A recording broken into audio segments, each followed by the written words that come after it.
We are the seed of Abraham. Remember the Pharisees? And they said, we have one father, even Abraham. And he said, if you were Abraham's seed, you would do the works that Abraham did. They said, we're Abraham's seed. We have the circumcision. So Paul here is saying, and he is the spiritual father of those who have the circumcision and faith in Christ. Only if you have both of those components, circumcision and faith in Christ, are you within Israel a truly Jewish Israelite. And he's going to make that exact same argument later in this same book, and we're going to look at it. So Abraham's seed is the elect of God. Abraham's spiritual seed is the elect of God, and this is where we've got to be very careful with language.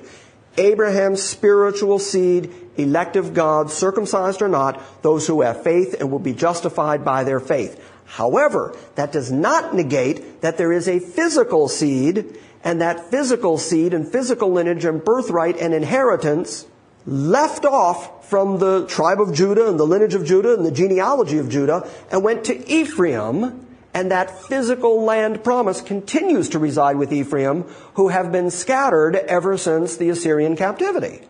And that is why the promise in Isaiah and Jeremiah and Hosea and all the other prophets of the regathering of the 12 tribes back to that land is the continuation of the Abrahamic promise and the keeping of the physical inheritance that right now belongs to Ephraim.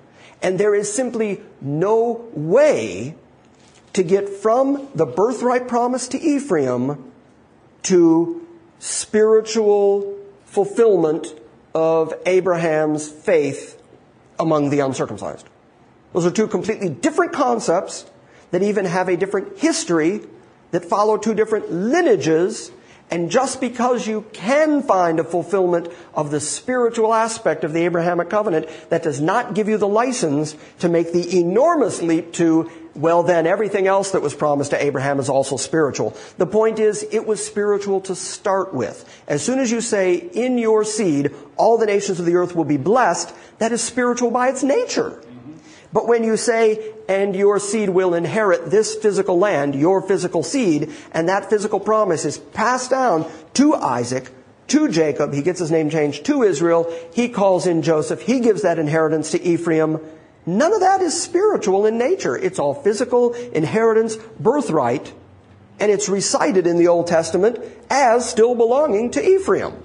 And that's my whole point tonight. If you get nothing else, get that it is not sufficient to say, okay, I have found, justifiably so, rightfully so, I have found Paul saying that the spiritual aspect of the Abrahamic covenant has its fulfillment in all those who have faith in Christ. I'm with you. It does say that. To make the leap from there to Gentiles are now Israel, or the land promise is now heaven, those are all leaps that aren't in the text anywhere, that those guys take as necessary consequences of the reality that the Abrahamic spiritual aspect finds a fulfillment in the New Testament. Did you follow all that? Okay, let's keep reading then.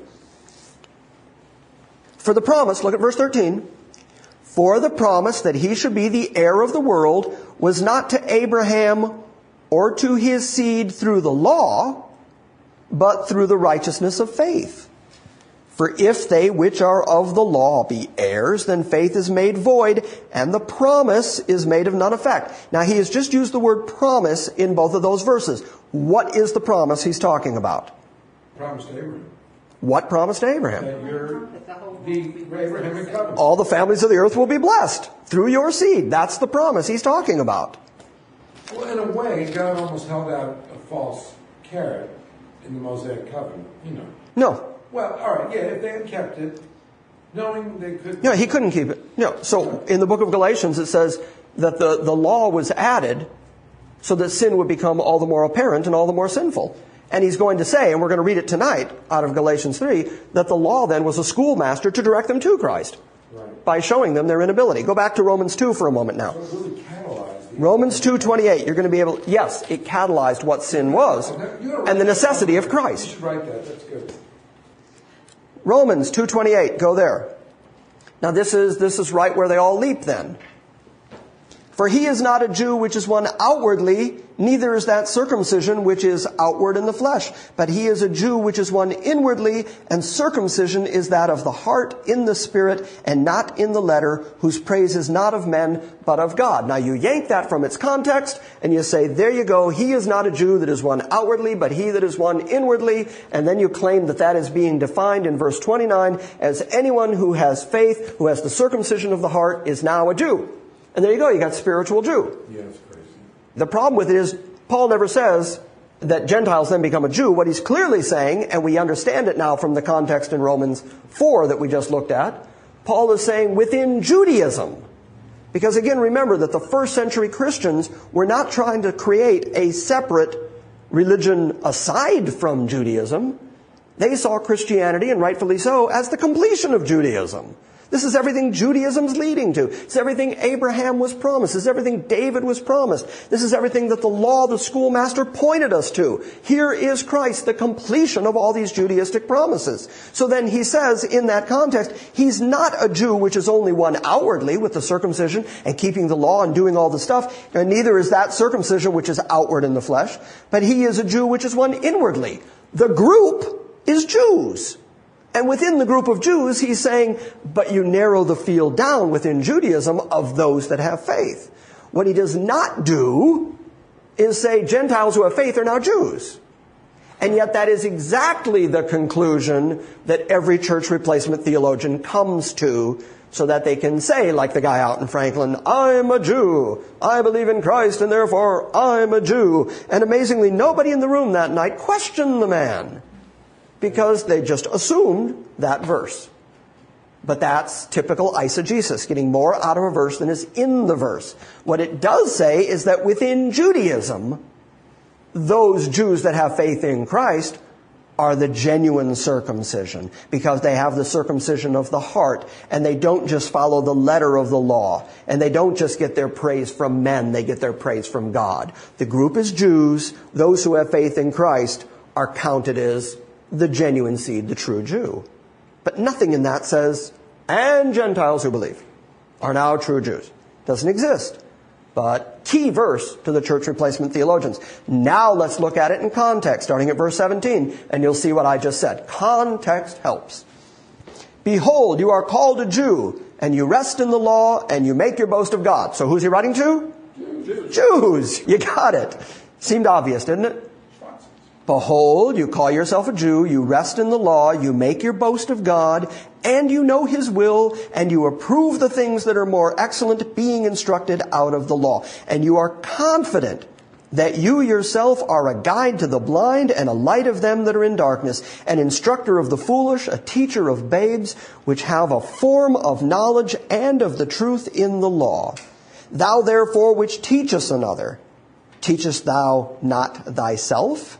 Thou that preachest a man that he should not steal, do you steal? You that say a man should not commit adultery, do you commit adultery?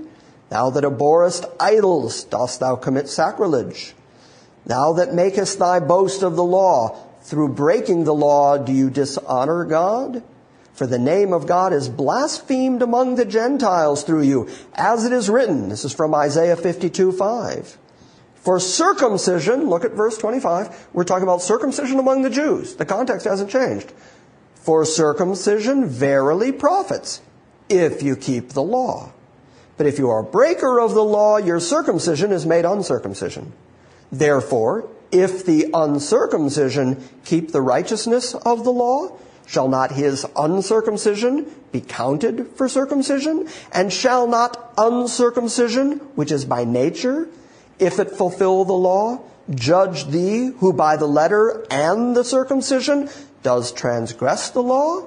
For he is not a Jew which is one outwardly, neither is that circumcision which is outward in the flesh, but he is a Jew which is one inwardly, and circumcision is that of the heart, in the spirit, and not in the letter, whose praise is not of men, but of God. In context, is there any question about what he's saying? He's clearly talking to Jews and saying, you make your boast of the law and you have your circumcision, and then you go out and you break the law, and in that way you dishonor God. Therefore, I'm here.